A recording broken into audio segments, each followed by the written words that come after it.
Seorang tahanan rutan kelas 2B Sinjai bernama Anas 20 tahun melarikan diri pada Rabu 2 Juli 2025. Ia ditahan di sel pengasingan atau sel merah karena melakukan pelanggaran tata tertib. Kepala Rutan kelas 2B Sinjai Darmansyah ungkap pelaku menjebol 2 plafon untuk melancarkan aksinya. Darmansyah memprediksi Anas melarikan diri pada dini hari. Kejadian ini pertama kali diketahui saat petugas melakukan kontrol dan perhitungan rutin blok hunian. Ia menduga pelaku melarikan diri hanya menggunakan celana. Setelah itu Darmansyah berkoordinasi dengan Polres Sinjai dan Kodim Sinjai untuk melakukan pencarian. Darmansyah mengaku sudah membentuk tim untuk melakukan pencarian pelaku dan hasil pencarian pelaku belum berhasil ditemukan. Kepala Rutan Sinjai menuturkan menyesalkan kejadian ini dan akan melakukan evaluasi menyeluruh terhadap sistem pengamanan.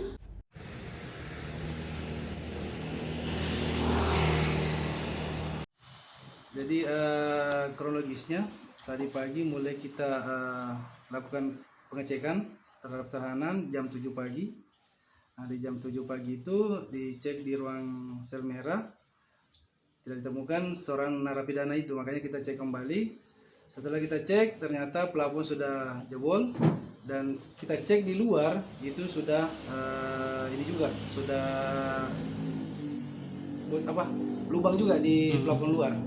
Artinya ada koneksi antara lubang di dalam sama di lubang luar dan ditemukan jejak kaki yang ada di luar tembok. Perkiranya sekitar jam berapa tuh Pak? Kurang lebih sekitar antara jam 4 pagi sampai dengan jam 6 pagi. Identitas pelaku sendiri Pak atas nama siapa dan kasus apa Pak? Kasus pencurian. Anas. Umur berapa? Umur sekitar 18-19 tahun. Oh, ini warga apa Pak? Warga Bantaeng. Warga Bantaeng. Sudah berapa lama di Baru dalam? 1 bulan di Rutan Sinjai. Pindahan dari Rutan Bantaeng. Tapi apakah dalam proses 1 bulan ini dalam penjara Pak, apakah ada gerak-geriknya memang mau melarikan diri atau bagaimana Pak? Sebelumnya ada percobaan atau tidak ada Pak? Sebelumnya tidak ada, tapi 2 hari lalu yang bersangkutan ini melakukan pelanggaran tata tertib, mencuri kartu berisi temannya di dalam satu kamar itu dicuri. Nah, kartu berisi itu apa Pak? Kartu berisi itu adalah kartu untuk alat semacam pengganti uang tunai. Kartu berisi inilah digunakan tahanan untuk melakukan transaksi keuangan karena narapidana itu tak boleh memegang uang tunai. Nah, setelah dia melakukan pencurian kita amankan, yang pastinya kita proses pemeriksaan dan kita lakukan isolasi di sel merah.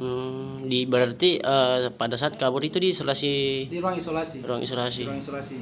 Apakah ada kelalaian petugas sendiri Pak atau bagaimana Pak? Sementara ini masih proses pemeriksaan.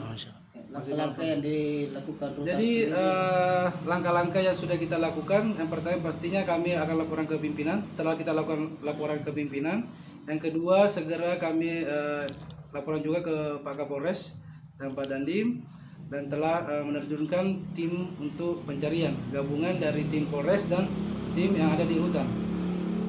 Download Tribun X sekarang, menghadirkan lokal menjadi Indonesia.